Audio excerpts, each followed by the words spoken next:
Boa noite, Giovana, Leandra, Rafa e a Gabi, o André. Então, eu só deixo registrado que o Entre Virtual ele funciona assim. Ou ele acontece porque alguém pede um assunto ou porque alguém quer falar sobre um assunto. E quando alguém pede um assunto, pode ser ou não atendido. E quando alguém quer falar sobre um assunto, pode ser ou não atendido. O que acontece é que eu vou abrir a sala para essa pessoa falar sobre o assunto. Uhum. Então, não é por enquete, né? É assim, é por realmente transbordamento. Nesse caso aqui, o André foi que convidou a Gabi e a Gabi aceitou falar sobre a infância e o consumismo, né? E então tá lá, tá com você, Gabi, e a gente está na interlocução e você faz da maneira que você quiser e estamos juntas. Beleza. Boa noite, galera. Tudo bom? Então, vou começar contando como é que surgiu esse Entre. Porque estava eu aqui, no fim do dia, em casa, né? Contando, assim, com as minhas inquietações que eu estava trazendo para o André. E eu, ai, André, me escuta, e estou sentindo isso, estou observando isso e tal. E daqui a pouco o André tá ali me escutando, e daqui a pouco o André para de me escutar. E pega o telefone e começa a escrever: o André, tô aqui falando com você, olha para mim. Ele, tá, e continua no telefone. Eu falei: ô André, olha aqui, eu tô falando com você, né? Peraí, daqui a pouco você usa, quer? Então eu falo daqui a pouco. Ele, não, eu tô aqui escrevendo porque eu tô querendo ouvir você falar sobre isso. Não entre. Eu falei: pô, André, eu tô falando aqui. Aí ele, não, mas eu quero ouvir essa conversa no Entre. Eu falei, então tá bom. Mas ó, agora me olha aqui, vamos continuar conversando. Então, na verdade, a gente decidiu aqui, coletivamente, de abrir essa nossa conversa que estava aqui em casa, pulsando em nós, para ganhar novos horizontes, né? Para estar nesse centro que o Entre, o Muda, e talvez ganhar caminhos desconhecidos, diferentes dos que a gente estava aqui trilhando, né? Então, esse é um Entre que a gente traz um pouquinho do que a gente anda conversando aqui, percebendo, sentindo, mas também um Entre de perguntas e de escuta, né? Para ver que caminhos a gente abre, né? Que portas a gente vai. Então, estamos assim, estamos nesse caminho. Eu, de fato, nem sei se o título desse Entre é esse título, né? Que a gente colocou, criança e consumo, ou consumismo, algo assim. Na verdade, na hora do Entre, que a gente falou, como eu chamo isso? Ele aqui com o telefone na mão, como eu chamo isso? Eu falei assim, não sei. Esse apanhado de sentimentos, de percepções que a gente está tendo aqui, eu não sei nem se isso tem nome, né? Então, talvez o nome até restrinja sobre o que a gente está vivendo. E talvez ao fim desse Entre a gente perceba que tem um novo nome para essa conversa que a gente vai ter. Que eu também não sei que caminhos vão ser trilhados. Mas é assim, né? Fiquei aqui pensando antes do Entre, fiquei muito com essa palavra que surgiu, então, né? Que é criança e consumo. Que a gente não estava usando aqui entre a gente isso, mas na hora de chamar o Entre a gente colocou. E fiquei aqui brincando com essa palavra consumo, consumo, consumo, né? Para até que ela perdesse a forma, né?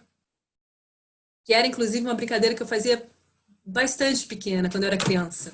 Ficava repetindo, repetindo, até que mudasse assim, a acentuação, né? E depois isso rolou aqui, né? No Muda também rolou. E aí me veio assim de consumo. Me veio uma ideia de consumo, um sumo, né? Como uma essência que está ali compactada, né? E fiquei assim, sentindo que o consumo, mais do que se relacionar e consumir um brinquedo, um alimento, é um sumo de crenças que estão morando ali, talvez naquele objeto ou naquela relação, né? Então tem ali algo compactado que se materializa em um objeto, né? Que pode ser o que for. E que a gente fica consumindo, né?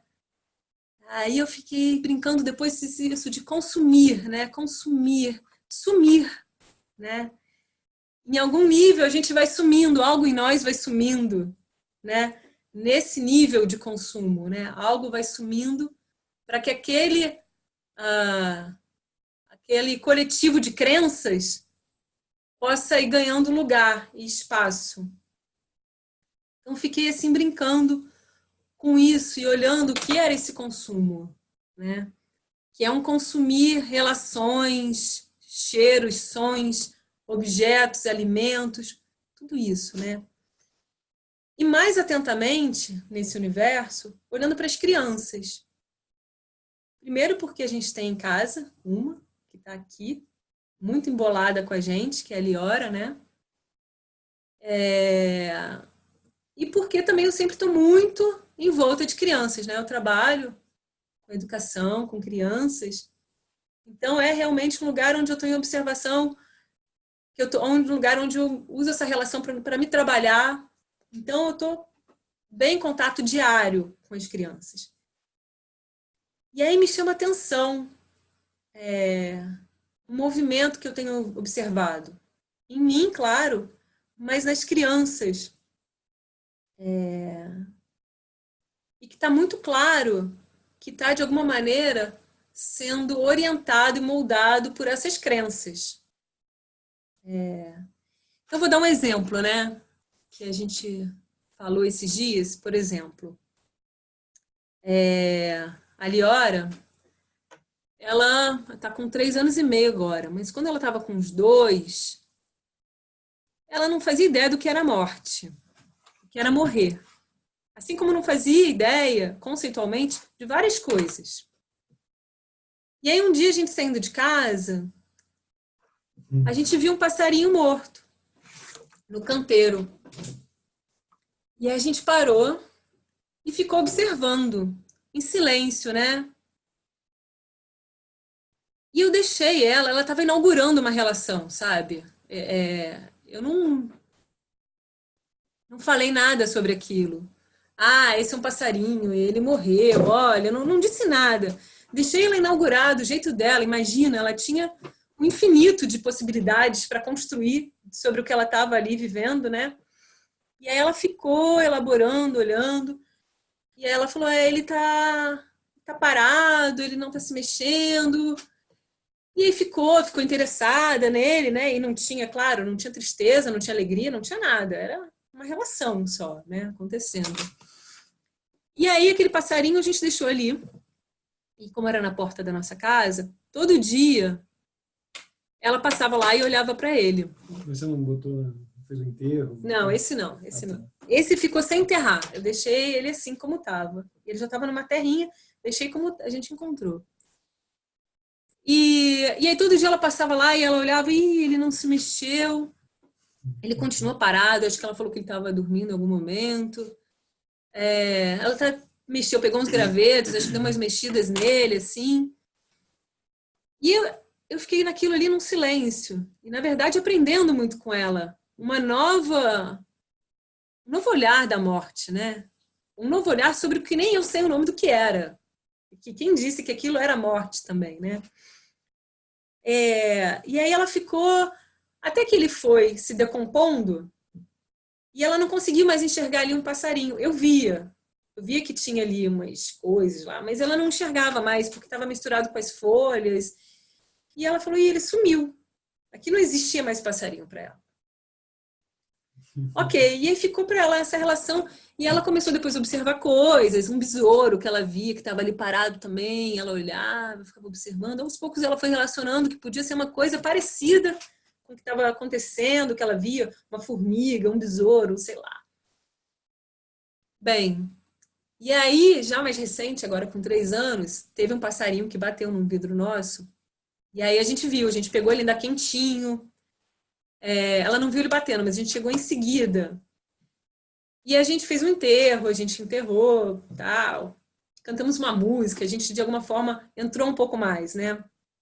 Trouxe mais assim, alguma interferência. Mas também não falamos sobre aquilo, não falamos que era uma morte, não falamos nada. E ela continuou se relacionando de uma forma assim, criança, né? Criança se relacionando com aquilo. E para ela estava tudo bem. E aí ela ia lá olhar o buraco do passarinho nos dias que se seguiam. E, na verdade, depois eu até fiquei, porque como ela não enxergava mais o passarinho, ela falou, olha, ele levantou e saiu voando, e aí ele não tá mais. E ele ficou bom e saiu voando, né? E bem, então ela foi construindo, isso tudo para falar que ela foi construindo uma relação com a morte muito, muito particular, muito delicada sobre o que era isso, muito cuidadosa. Isso foi aparecendo em várias formas, assim, foi se compondo, assim, tava muito bonito, né? E aí corta a cena, a gente faz parte aqui, em Teresópolis, de um coletivo, né? De famílias, uma comunidade de aprendizagem, de educação viva. Então ela frequenta um lugar que ela vai, algumas vezes na semana, com outras crianças. A gente mesmo aqui no nosso terreno, são 3 casas. E são 3 casas de educadoras lá, 3 famílias, né? Então a gente tem um convívio aqui de crianças íntimo, né? Bem próximo. E aí ela foi, por exemplo, aprendendo, escutando e vendo a morte que vinha acontecendo ali, e que é o que eu observo também como educadora de uma forma ampla, as crianças traduzindo, eu nem assisto às telas, assim, eu nem sei dos desenhos que surgem, mas eu olho para elas e eu vejo, caramba, os sonzinhos que elas fazem, e eu vou te matar, e é igual os personagens, porque são iguais os que tinham há 20, 30 anos atrás, né? São as mesmas falas, talvez agora mais ainda potencializadas, assim, né? E é uma reprodução do que se vê nas telas, ou, enfim, nos personagens, que se ganham nos brinquedos. E aí tem uma coisa da morte que está muito comum nesse ciclo. Eu vou te matar, só que eu não vou te matar. Eu acho que é super legítimo a criança se relacionar com a morte. Eu acho que está aí, e ela é assim como tudo para se relacionar. Mas é a morte a partir de um lugar já com esses pacotes de crenças. Já com esse lugar onde o consumo, onde esses padrões fizeram uma morada. Então eu não vou te matar, que é com socos, e eu vou te matar, e eu vou fazer mal para você, e eu sou melhor do que você, e você vai ficar machucado, e vai doer, sabe? E é isso, de alguma maneira eu vou te ser menor, você inferior, e tá. Então, a gente ficou fazendo aqui um exercício, o que tem por trás dessas falas que a gente escuta? Que padrões a gente escuta? E eram padrões como esses, né? Padrões de violência, que são, de alguma forma, muito diferentes do que a morte em si. A morte em si não precisa ser violenta, não precisa exatamente ser dolorosa, não precisa ser opressora. E se você deixar e dar liberdade para as crianças, assim como para nós, a gente vai conseguir tocar, né, nisso tudo. E aí, claro, ela começou também a imitar tudo isso, e eu vou te matar, e um dia eu, tá bom, então pode matar, mas vai te machucar muito, hein? Vai doer. Tá bom, então tudo bem, pode me matar. Então, eu estou dando um exemplo, mas que, na verdade, a gente está vendo em muitos níveis. Estou falando a morte como um exemplo, mas isso a gente poderia falar sobre muitas outras coisas, né? A forma como se movimenta, inclusive, a forma como se veste, ou o que fala, ou o que os outros esperam que você fale. E aí, né, me chama a atenção tudo isso. Porque tem ali um caminho muito sutil acontecendo e vem algo... Porque eu estou lendo assim, né? Que, de alguma maneira, esses produtos trazem respostas prontas sobre o que é a vida.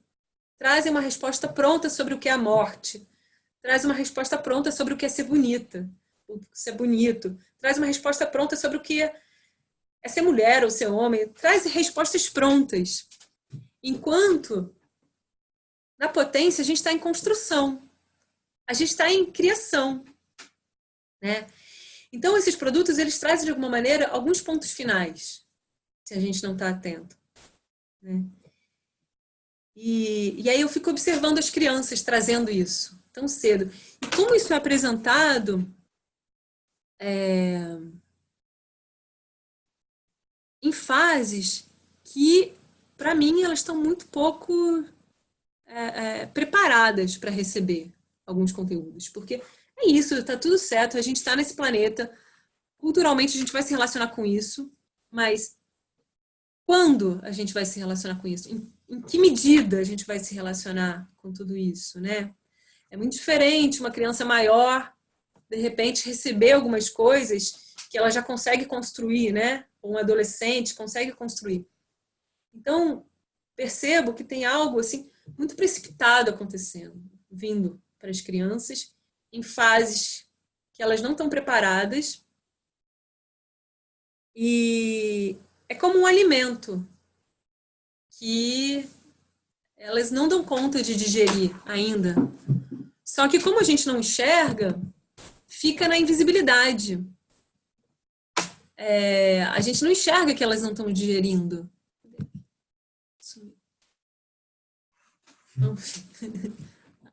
Explica aí. A Ana sumiu aqui para mim da tela. Apareceu aqui, pronto. Perdão, pessoal. Então, a gente não observa tudo isso. Então, chega de muitas maneiras, né, para elas. E fica olhando. Talvez esse seja um ponto que a gente quer trazer, que eu quero trazer. Para a gente não ficar nessa polarização de me fecho e aqui não passa nada, e aqui a gente está blindado, porque é irreal isso também, né, em algum nível.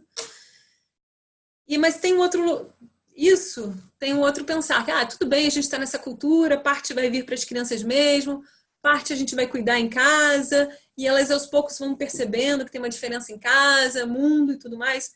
Parte a gente vai se trabalhando internamente, esses padrões. Mas eu sinto ainda uma inquietação, que não é só por aí, sabe? Eu sinto que a gente não está no caminho do meio, a gente está no meio do caminho. Não acho que essa fala, tudo bem, a gente está aqui fazendo o nosso melhor, estamos trabalhando, estamos olhando para dentro, estamos aqui oferecendo, né, o que a gente acredita que é o melhor, parte vai vir. Para mim ainda tem uma inquietação, tem uma interrogação que eu estou chamando que estou no meio do caminho, né? Isso não está ainda claro de como é que a gente vira essa chave. Como é que a gente pode apoiar tudo isso, né? Não só, claro, a Liora, mas a gente. Porque é fundamental que nesse trabalho a gente olhe para a gente, né? Porque se essa morte violenta, competitiva e tal, não existe em mim, talvez ela não faça morada aqui, né? Se essa estética do belo que a indústria vende não estiver presente em mim, talvez ela não faça morada aqui. Mas talvez o meu pedido aqui, o meu convite para o grupo é que, por hora, esse trabalho aqui interno, para mim, não está sendo ainda o suficiente. Ou preciso de um aprofundamento, né? Que eu estou observando. Então, eu acho que é um pouco por aí que a gente vem sentindo, pensando, e de uma forma mais ampla. Estou dando aqui alguns exemplos, mas de uma forma mais ampla com as crianças, né? Com as meninas acontece muito a questão estética, um imitar as princesas, né? A roupa, como eu me visto e como eu quero. E um afunilamento, para mim, isso, sabe? Tudo bem a gente brincar um pouco disso, experimentar. E quando não serve, vai embora essa roupa. Porque eu acho que a gente negar também não é o ponto, né? E para mim tá tudo certo. Brincar um pouco, vestir disso, brincar da morte, brincar da princesa, brincar do que for. Mas quando isso ganha morada e persistência e vai ganhando outros níveis, me dá assim pulga aqui, né? Uma vontade de mover tudo isso. Acho que é isso. Tem mais algumas coisas para falar? Então, assim, né? Me chamou a atenção, tô lembrando de algo que me chamou a atenção. Uma criança, que é lá do grupo, e que ela estava lá num dia e aí ela queria me contar que ela comeu pipoca no shopping. Ah, que ontem eu fui e comi. E foi muito curioso, porque ela não conseguia. Ela falava, eu comi o shopping. Eu comi o shopping. Mas, Gabi, ai, eu sabia já o que ela estava tentando falar, mas ela só conseguia falar que ela comeu o shopping. E essa era a verdade. Em algum nível, ela estava comendo tudo que está por trás dali, né? Tudo que está por trás desses objetos, que parecem, às vezes, muito inocentes, mas tem algo por trás, assim, que está querendo capturar mesmo, né? Assim. Então é isso. Quer falar alguma coisa? O André está aqui do meu lado. Então, de repente, abri aqui o microfone e tem mais algumas coisas que eu gostaria de falar, mas eu posso ir falando aos pouquinhos. Se alguém quiser falar alguma coisa.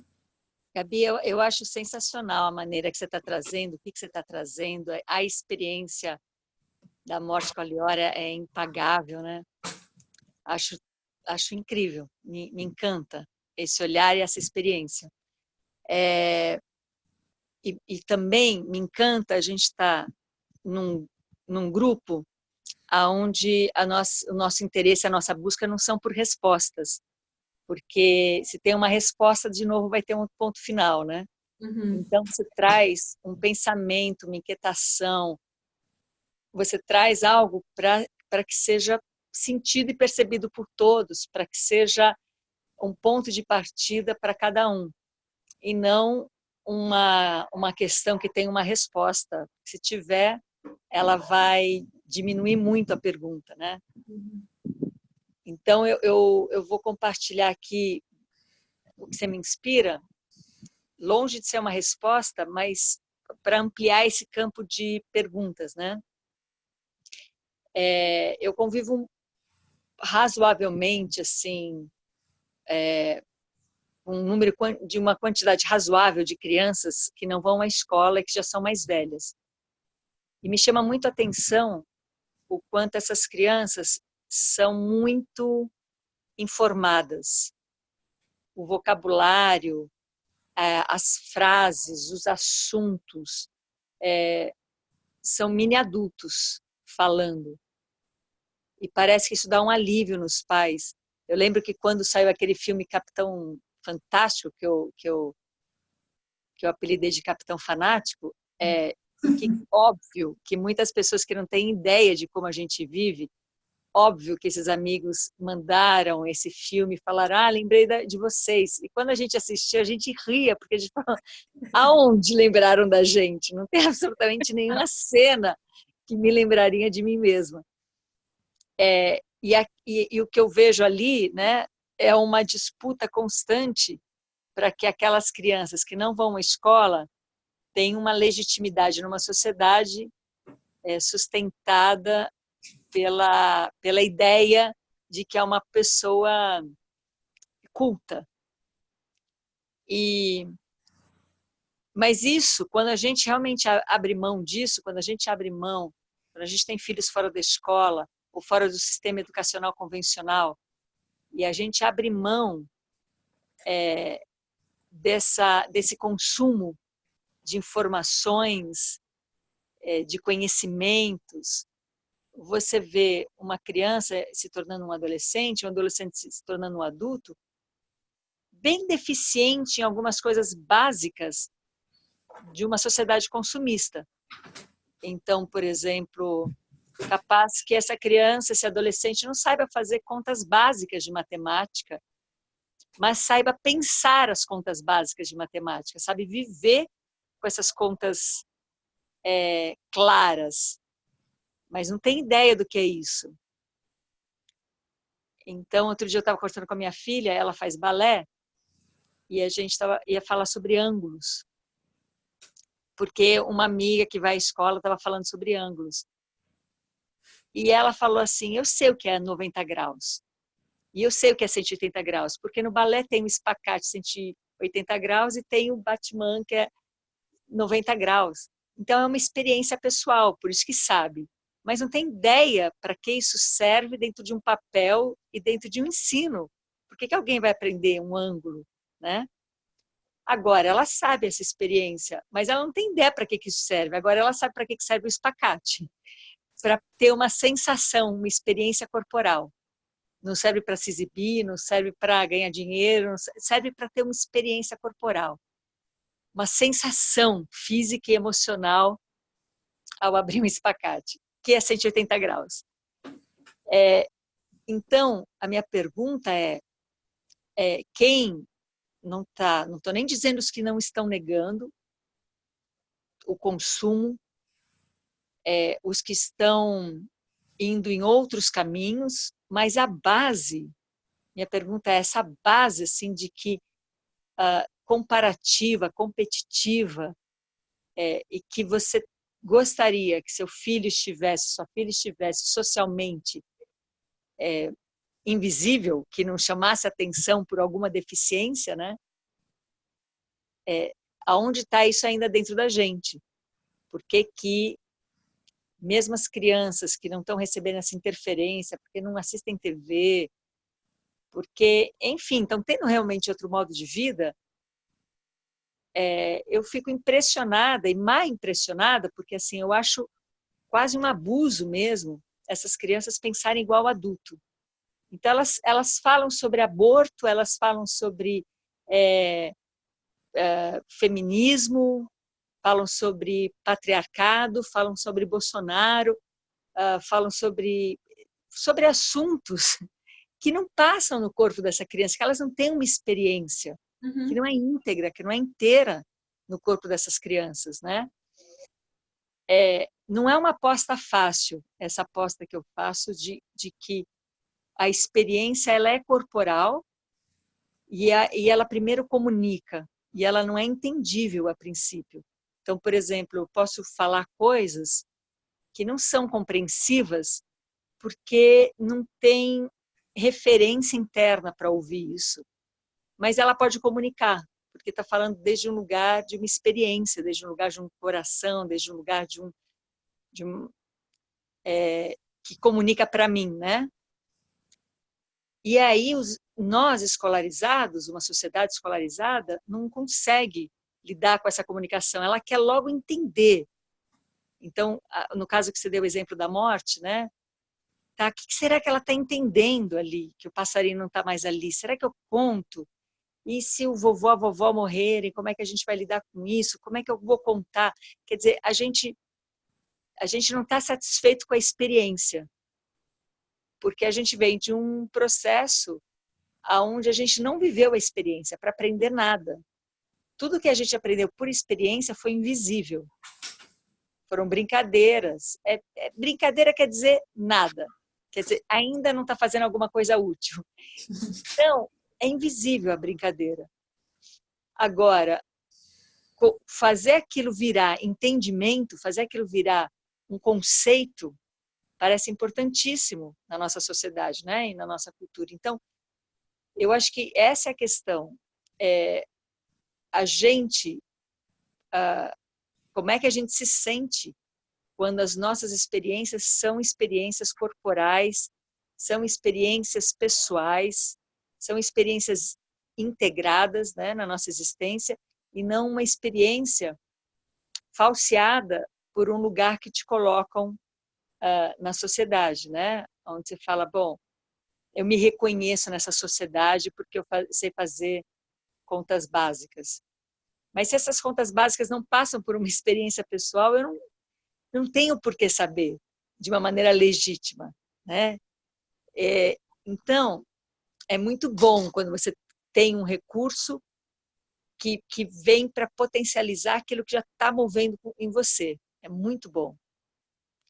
Por exemplo, é muito bom você ter né, voltando ao exemplo das minhas filhas que fazem dança, você ter uma coreografia que te dá a possibilidade de você viver uma experiência potencializando o seu movimento. Eu não acho isso uma castração.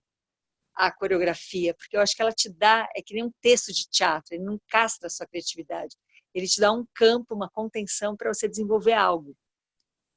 Então, acho que nunca é a coisa em si, nem o desenho, nem as ideias, nem os ideais, mas é realmente o deslocamento do corpo e que a gente realmente não acredita nisso, porque tivemos uma formação destituindo a gente do corpo.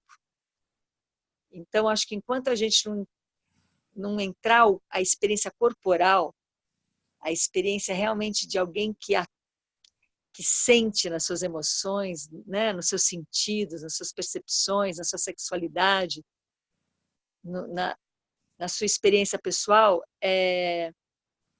fica num campo, estou buscando um lugar ao sol dessa sociedade.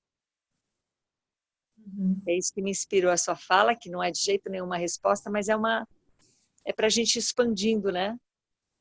E não sair daqui com uma resposta, mas sair daqui com perguntas mais abertas, né? Uhum. Eu me lembrei, né, que acabou de acontecer, e a gente está assim. Eu acho que a gente vai bem por aí, né? Por aqui, tanto com as crianças que eu tô lá no convívio, Unidade de Educação Viva, e aqui com a Liora, né?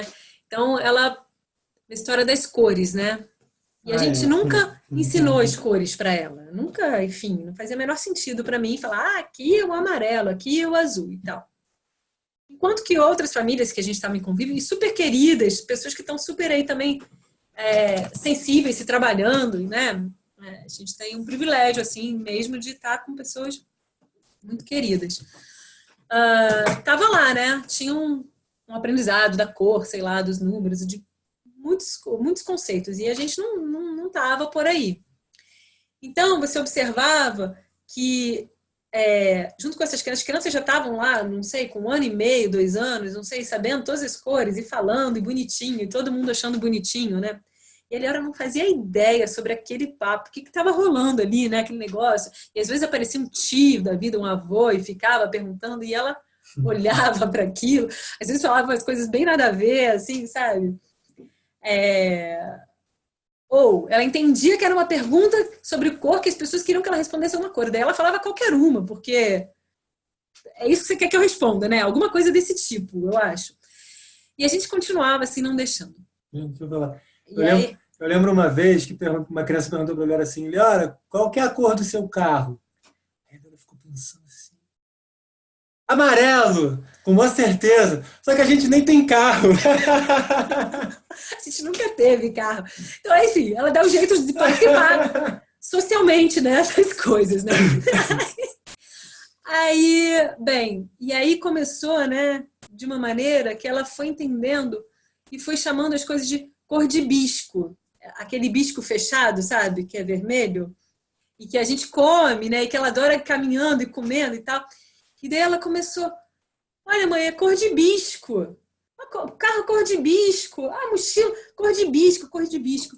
E isso fazia sentido para ela. E a gente também não trouxe de algum nível. Ela foi percebendo naturalmente que cor de bisco as pessoas chamavam de vermelho, mas para ela fazia sentido, porque era algo que ela se relacionava, era algo que ela comia, que ela fazia carinho.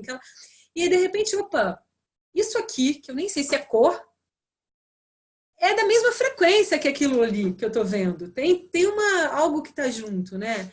Que é de uma outra dimensão que não é assim, uma dimensional, assim, né? Tem mais dimensões. E aí ela consegue ver vida na cor, né? Consegue ver plasticidade, consegue ter essa experiência. E aí, claro, outras cores foram ganhando para ela um repertório de vida. Então, ela está bem nessa fase. Chegou agora um amiguinho que estava aqui, há meia hora atrás, aqui em casa, e ele falou, o seu carro, eu vi no seu carro cor de bisco. Daí a mãe ficou... Então, é por aí, né? Acho que a gente também está um pouco por aí, né? A gente está privilegiando esses encontros, né? Essa construção. Isso não quer dizer que, que vai chegar um momento que ter uma informação não vai potencializar a experiência, né? Isso.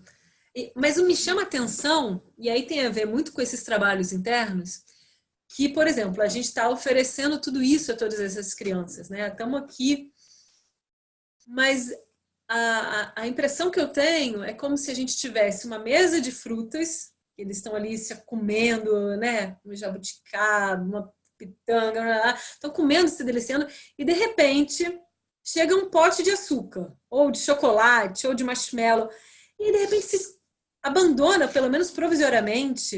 Eu não quero comer agora maçã, se aqui na minha frente tem, sei lá, Nutella, tem chocolate, e aí entra muito profundamente e quer muito aquilo de uma forma assim, meio viciada, que é diferente dessa outra experiência, né? Tem um certo vício, assim, nesse querer, né? Então, assim, esse querer, por exemplo, de uns brinquedos, assim, mais industrializados, que, ao meu ver, para mim, são pobríssimos, assim, de textura, enfim, né? De vida ali, tem um apelo muito forte. E aí, de repente, todas as outras construções que estavam acontecendo, não que não estejam dentro dela e não estejam fazendo morada, mas assim, não quero. Quero isso aqui que acende luz. Toca música aí e sei lá, e quebra se eu jogar no chão porque é plástico, né? Enfim, quero isso. E aí, fico observando esse caminho que acontece, que a essência da criança e a nossa tem um repertório, um imaginário, uma ludicidade, uma criatividade nata. E que naturalmente vai ser alimentada, e que precisa ser alimentada, né? Que ela está olhando para o mundo abundante e está construindo, e está criando com essa ludicidade. Mas aí vem, de alguma maneira, esse padrão, esse paradigma, se apropria, entende que as crianças têm esse lugar, têm essa fome, né?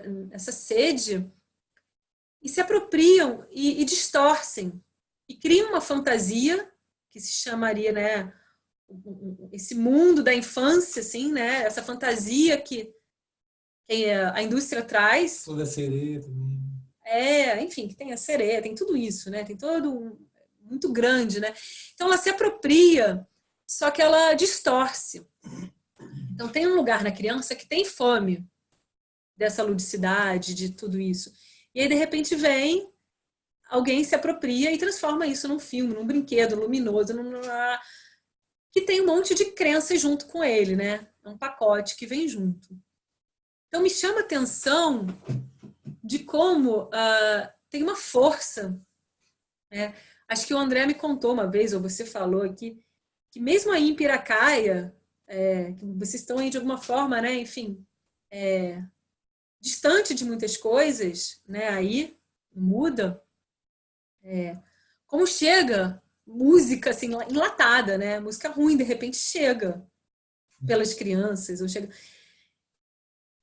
Então assim é quase impossível, é impossível, né? Porque tá aí, tá dentro da gente. Então vai entrar e vai fazer morada. Mas me chama a atenção a importância que isso toma de repente, como de repente desconstrói a brincadeira que estava acontecendo ali com um graveto, porque eu quero o outro. Né? Se a gente não está ali como um adulto responsável para também ajudar a mediar, dar limites, né? Trazer contornos para aquilo, é muito... Eles mergulham, né? Assim como a gente mergulha também nos nossos desejos, assim, né? De comer doce, de não sei o quê, de tantas coisas, né? Então, é isso, assim. Mas pode falar. Não, eu acho importante a gente olhar a base disso, porque assim, tudo é passagem. Então, por exemplo, quando chegou uma música ruim, que na verdade foi quando a gente estava na Argentina, que chegou uma música horrorosa brasileira. Aí Se Eu Te Pego e tal. E elas aprenderam lá isso. E passa, né? Mas aquelas que a gente fica cada vez mais escutando, porque para a gente faz um sentido, elas vão ficando. Agora, tem uma coisa que eu acho importante, é que o nosso antagonismo fortalece, né? Então, uma vez eu me surpreendi profundamente, porque as minhas filhas, elas tinham uma coisa, já desde muito cedo, assim, de maquiagem. Eu nunca usei maquiagem, né? Mas aí eu me dei conta que eu nunca usei maquiagem por causa de um trauma muito grande. A primeira vez que eu pus um lápis no olho, eu devia ter uns 14 anos, minha mãe falou, o que é isso? Eu falei, nada, é só um lápis. Vai já tirar isso. Só que por trás do vai já tirar isso estava uma ofensa, né? O que você está querendo? Seduzir alguém, né? E aí eu nunca mais pus maquiagem, a não ser nos espetáculos de dança. Bom, e minhas filhas, assim, maquiagem, batonzão, maquiagem. E eu fui trabalhando essas minhas questões, né? E, assim, bem chateada com essa. Aí, um dia, o Museu da Língua Portuguesa ele vai ser reinaugurado e eles gravaram com várias pessoas uns painéis das pessoas contando alguma coisa da sua história e pessoas de vários lugares do Brasil. E eles vieram fazer com a gente um painel. Eu fazia um, Catarina outro, Francisca outro.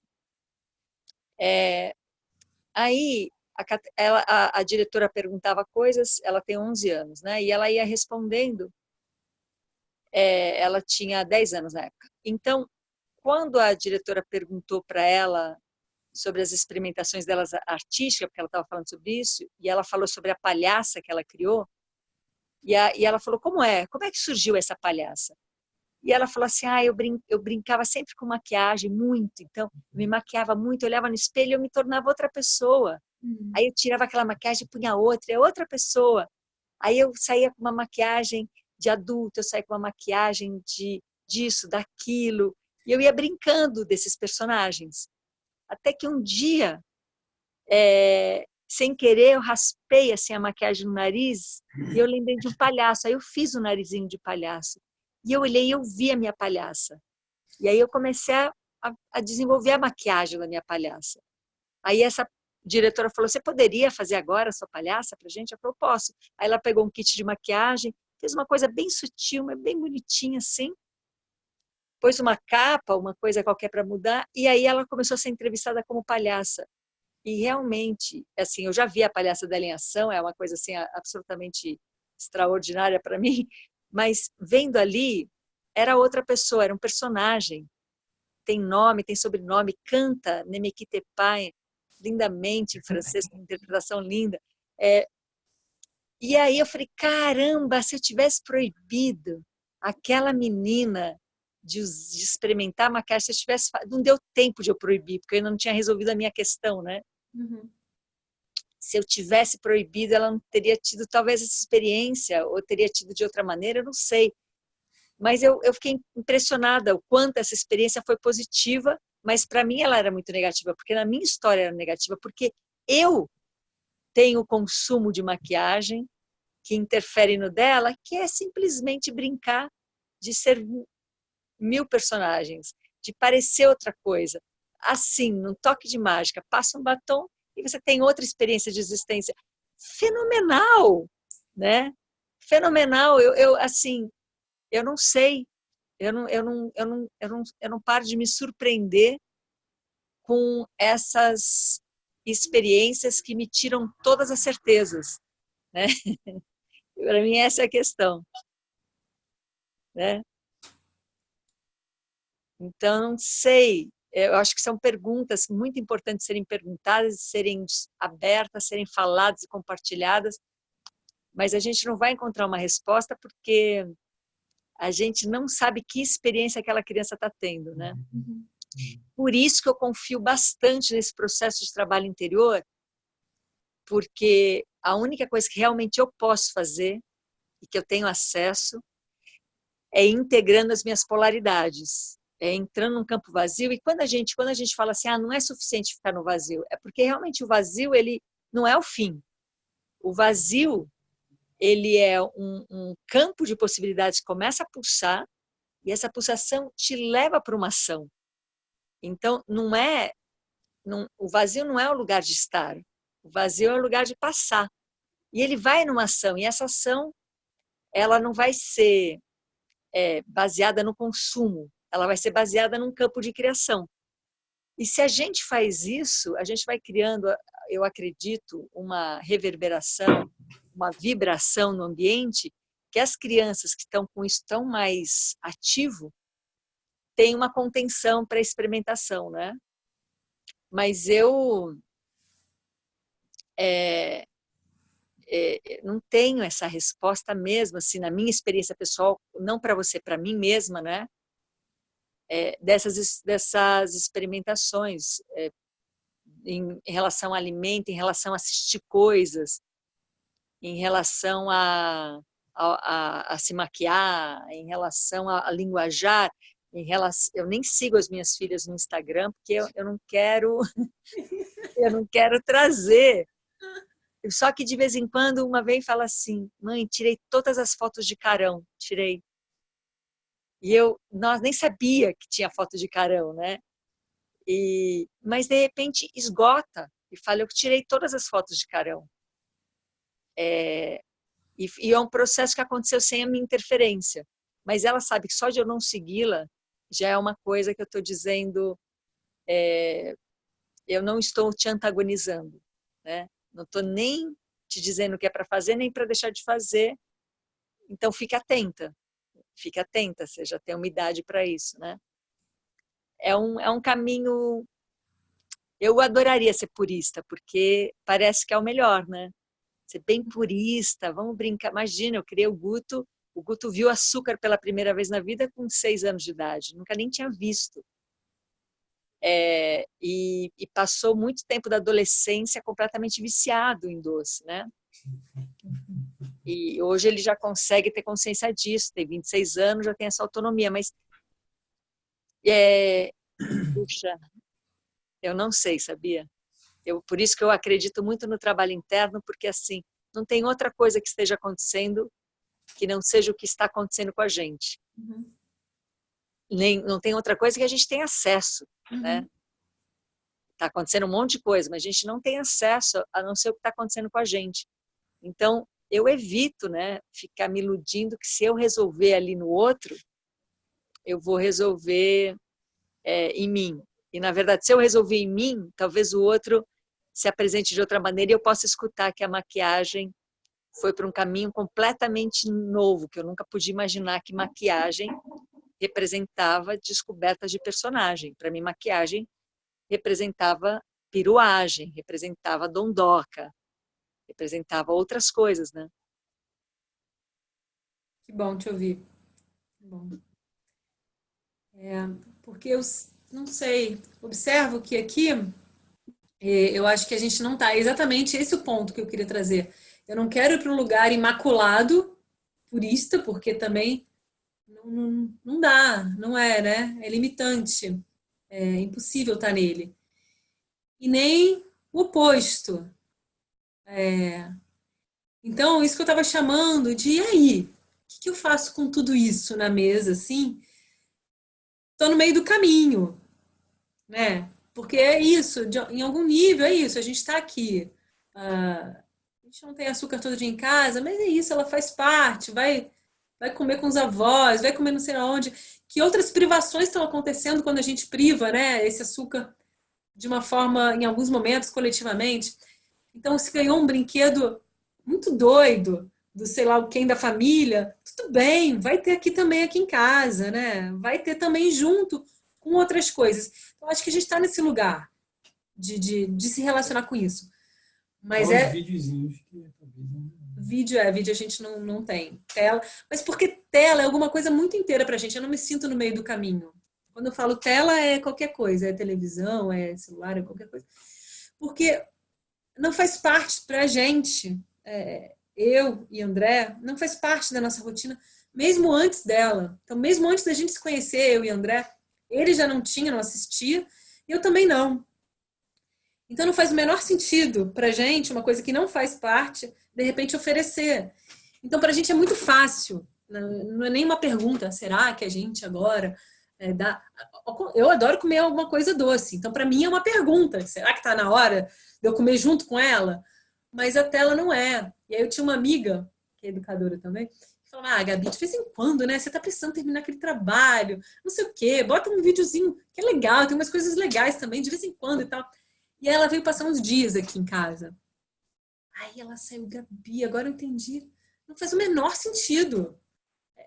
Não cabe, né?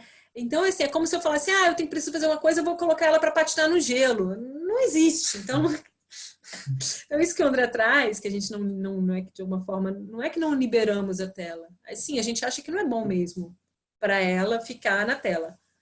Mas também não faz parte, não cria raiz, né? Aqui, porque não faz. Talvez em algum momento, provavelmente vai, né? Porque ela vai querer, tá? Mas não chegou o momento que ela tá pedindo também. Ela não pede. Ela não pede. Então, quando ela começar a pedir, como ela começou a pedir outras coisas, a gente vai, né? Vamos escutar isso. Então, o que eu estava falando é que é isso. A gente tem aqui uma certa oferta de tudo, né? Tanto aqui como lá nessa comunidade com essas crianças. Mas a verdade verdadeira é que dentro de mim, eu estou no trabalho, mas tem coisa que meu coração fica, ai, caramba, mas isso, puxa, logo isso. Né? Tem um lugar em mim que é difícil às vezes virar essa chave, né? Que fica assim com o coração apertado. Eu ofereço, tá aqui, porque eu estou observando que é mais sensato permitir do que criar outros tipos de traumas, outros tipos de limitações, né? Mas é verdade também que é um trabalhão interno, assim. Mas talvez também seja uma mesma dor de você ver, de repente, a sua filha numa situação já maior e tal, que não domine contas básicas. Ou se alguém pergunta, você sabe quem descobriu o Brasil? E a sua filha não vai saber responder. E pode ser que isso aperte seu coração também. E é isso, e para mim é a mesma coisa, é o mesmo lugar, porque de alguma maneira a gente tem um ideal, e a gente tem eu tive essa experiência, né? Quando minha filha falou assim, mãe, eu preciso pelo menos saber quem descobriu o Brasil. Eu falei, então vamos fazer o seguinte, vamos primeiro pensar que quando os portugueses, um tal de Pedro Álvares Cabral chegou no Brasil, o Brasil ele já estava descoberto, já moravam índios nele, no Brasil, já moravam brasileiros nele, já não era nem Brasil. Então, ela falou, então foi invadido, não é que foi descoberto. Então tá, quando eu te perguntar, você pode falar, você quer dizer que invadiu o Brasil? Dizem que foi Pedro Álvares Cabral e um monte de outros, né? Então, eu acho que, assim, eu acho que a questão principal que você traz aqui é dessa angústia de controle, de garantia, que agora está por esse lado, está pelo consumo. Mas como você começou a dizer tão lindamente no encontro hoje, esse consumo são todas as crenças. Então, e se sua filha não aprender a escrever e a ler até a adolescência,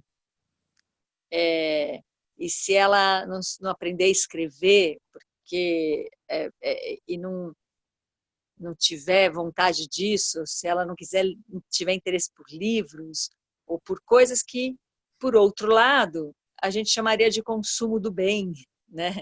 De coisas, isso vai dar oportunidade dela poder descobrir o mundo. E pode ser que um brinquedo de plástico também dê oportunidade de descobrir alguma coisa do mundo, seja o que for, né? Não é tudo a mesma coisa, mas a nossa angústia é a mesma. É a angústia de que a gente não tem controle, não tem garantia, a gente não sabe como está chegando no outro, a gente não sabe qual é a experiência do outro. E a gente, em algum lugar, quer ter um controle, quer ter uma garantia. E eu acho que essa é a questão do trabalho interior, né? Esse trabalho de integrar controle e garantia. Esse trabalho de conseguir sair desse lugar, desse consumo mais amplo, né? Que você trouxe tão bem. Faz sentido aí? Faz sentido.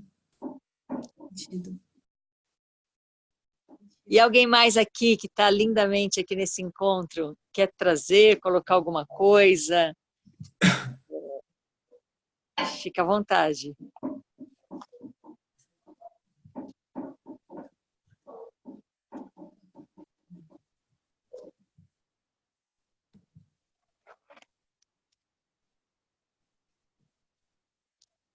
E você, Gabi, quer encerrar de alguma maneira?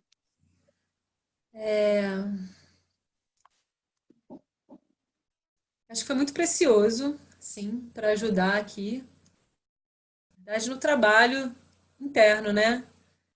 De se relacionar com tudo isso aí que já tá, que já é. Mas está me vindo uma coisa que eu acho que de alguma forma a gente já caminhou por aí, mas está me vindo uma vontade de falar. Que é isso, né? Alguém me falou um dia e eu falei, faz sentido. A gente trabalha muito com essa história do livre brincar, né? O livre brincar e tal, e a expressão da criança. E aí, quando eu olho um grupo, alguém falou, gente, mas o livre brincar hoje, se você vai num lugar assim, bem tradicional, nas pracinhas ou numa escola tradicional, o livre brincar, às vezes é uma reprodução, né? É uma reprodução de padrões, de hábitos, de crenças que vieram e eles estão lá agora brincando e imitando tudo isso. Então, que livre brincar é esse que a gente está falando? Que liberdade é essa que a gente fala? Então, eu acho importante, porque a gente está num meio de pessoas que estão resolvendo não colocar na escola, e aí o livre brincar com a natureza, com isso, com aquilo outro. Mas que liberdade é essa que a gente está falando, né?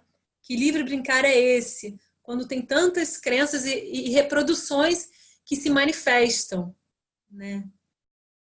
Então, me chama atenção, assim, quando eu observo ali o grupo das crianças acontecendo, e eu estou num grupo muito privilegiado de pessoas que estão num trabalho interno, um autoconhecimento, famílias que estão ali juntas, né, nisso.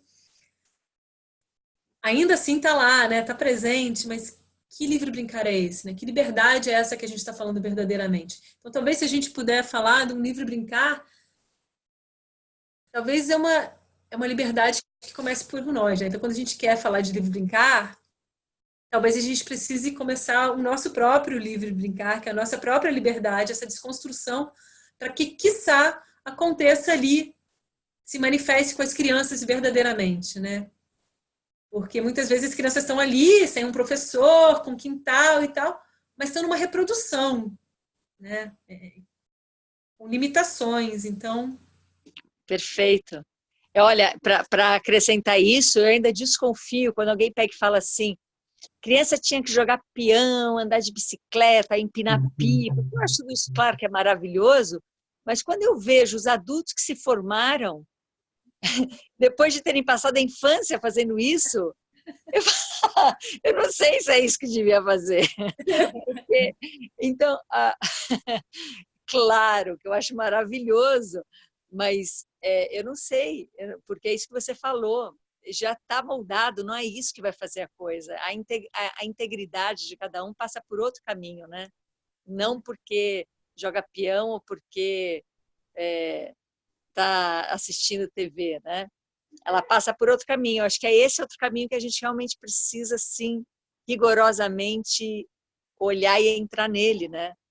E é um caminho de perder, é um caminho de perdas, né? A gente vai perdendo aquilo que a gente até então ficou conquistando para ter garantia e controle, né?